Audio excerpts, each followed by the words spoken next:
The Congress of the People in the Northwest has expressed its displeasure on the proposed amalgamation of Kgetleng Rivier into Rustenburg. The party says the process has been done without engagement and consultation with the communities living in the area. For more on this, we're joined by Municipal Demarcation Board Chair Thabo Manyoni. Very good morning to you. Thank you so much for your time, Mr. Manyoni. The process of amalgamation so far, the proposal, has been rejected. What do you make of the process that's taken place so far before this very outcome that we're dealing with?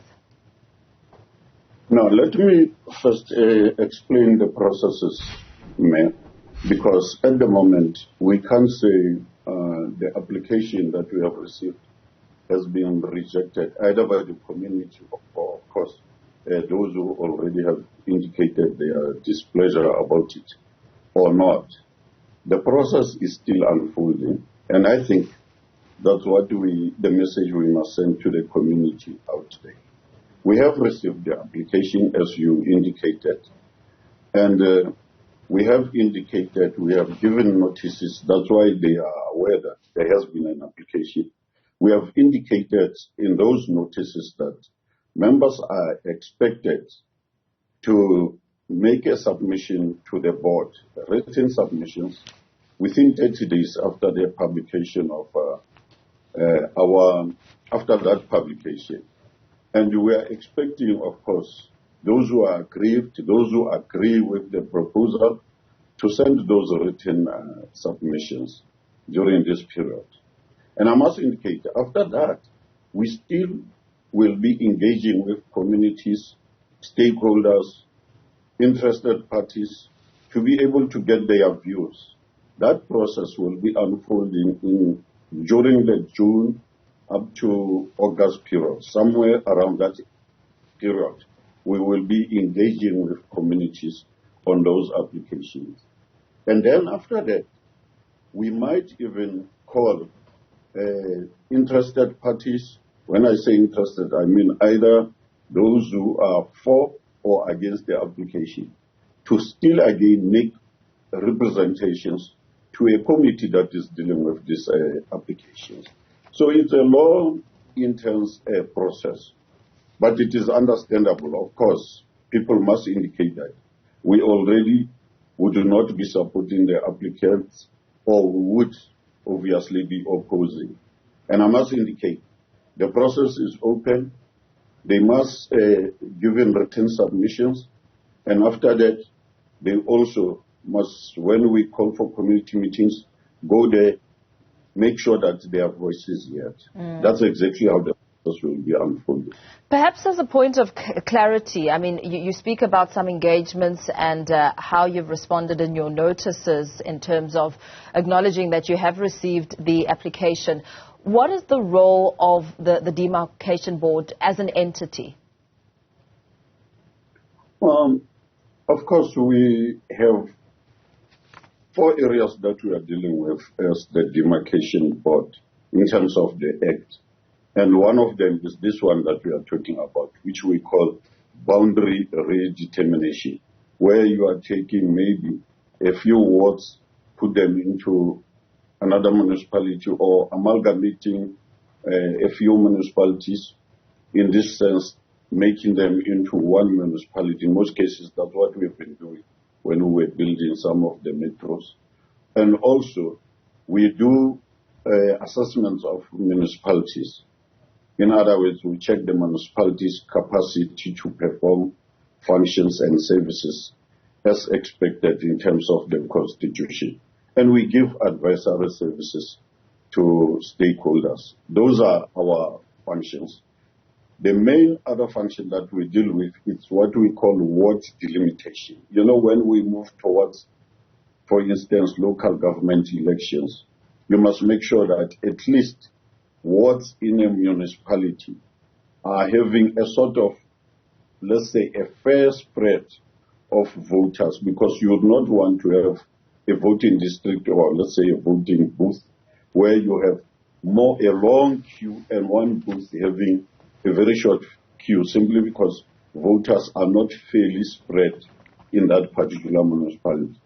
So when it comes to matters of ward delimitation, we look into those matters and be able to advise on the number of councillors to be allocated in a council and so forth. Those are our functions. So with those functions, when it comes to determining the categories of the municipality, their outer boundaries and wards, how much ammunition is your department given there? Of course, it depends. Like, for instance, let's say in this case now, you are looking into a number of wards coming together to form a municipality, which we will, of course, call it, in terms of our technical terms here, at last 2 or at last 3 redetermination. Sometimes municipalities themselves, they apply to us to say, for instance, we as in Bombela, I'm making an example, not that we have received the application, we want to be categorized as a metro. Then we do our own research. We look into all the factors that would make a metro. The number in terms of population, financial viability, linkages, jobs that are available in the area. We look into all those type of things and be able to come to a decision where we can say, yes, this area can be, for instance, then be classified as a metro or not. The same applies if 2 municipalities, 3 municipalities come together and say we want to have our own district.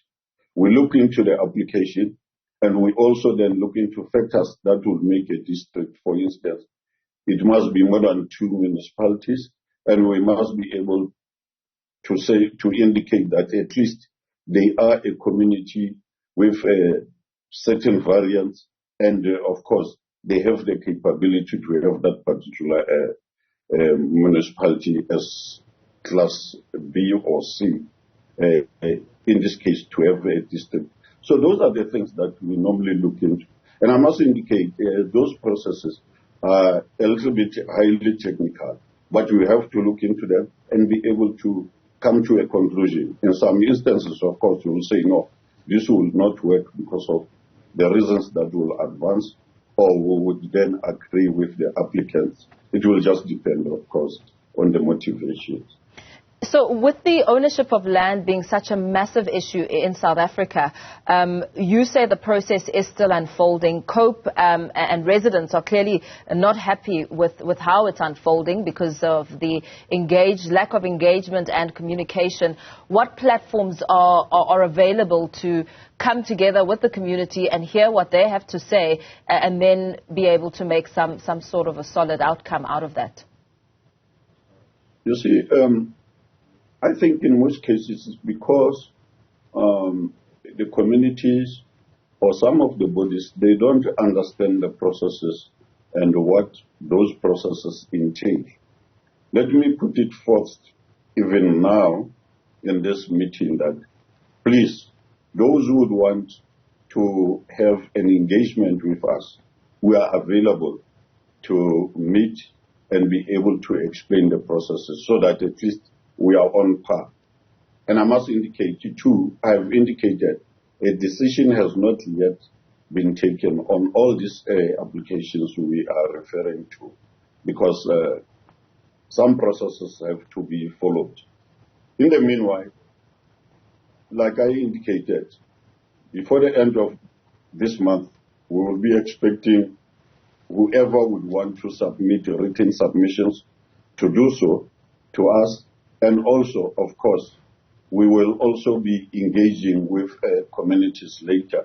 I indicated from the period of June, that is what we will be doing. But in between, anybody who would want to get as much explanation as possible and to be able to discuss a particular application, they can write to us and email and request to have a meeting with us, and we will definitely make sure that we entertain that request, and make sure that we engage with them. Look, at the end of our view is, you can't take a decision on matters that are affecting people and people don't know about. Yes, absolutely. So once a decision has been made, what will the costs be? How will that work in terms of how much it will all come to?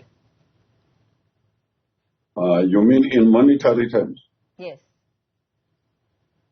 It is quite difficult to say just out of hand how much it will cost, because from our side, of course, we do the publications, we do the gazettes. It's a different cost. But in running the municipality, for instance, if you are amalgamating two municipalities of different sizes and categories, in other words, different gradings, you know there would be costs involved and so on. That is another exercise that the municipalities will be looking into, and also with National Treasury. So one would not be able to say offhand that this will be the cost. But in terms of a range, a price range, what could it possibly look like? You mean in terms of... In terms of monetary costs, yes. In terms of running the new municipality? Or in terms of exactly the cost for the land of exactly on... The demarcation process, just the entire process. If you had to sort of give an estimation, what are we looking at? What's the figure? Or you mean from our side? Yes. Or you mean from our side? Normally, we pay more on notices, advertisements, and of course on the publication of gazettes.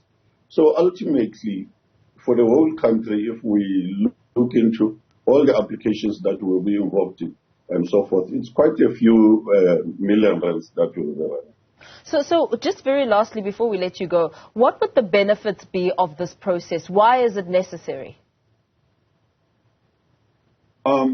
Look, in most cases, I must indicate, you would find that some of the applications are motivated by people who are dissatisfied with lack of service delivery in one area and would like to move into another area.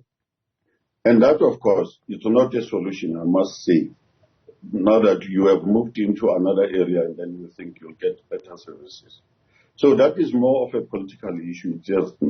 It doesn't have much to do with the demarcation process. But in some cases, yes, there are reasonable grounds to amalgamate, particularly when it comes to identifiable communities. Let's say, for instance, in this particular rural area, people who are belonging to this traditional leadership area, they would want to be seen to be an entity, and they would not want to be split and so forth. So we look into those type of applications, and those, of course, we engage intensely with.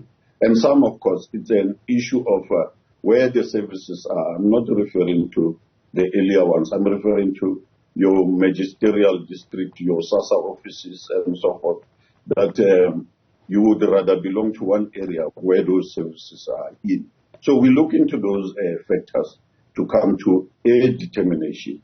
And basically, that is quite helpful in most areas where we have received such kind of applications. Very well. Thank you so much for your time. Let's perhaps leave it there for now, although you didn't answer my question when it comes to costs, but it's fine.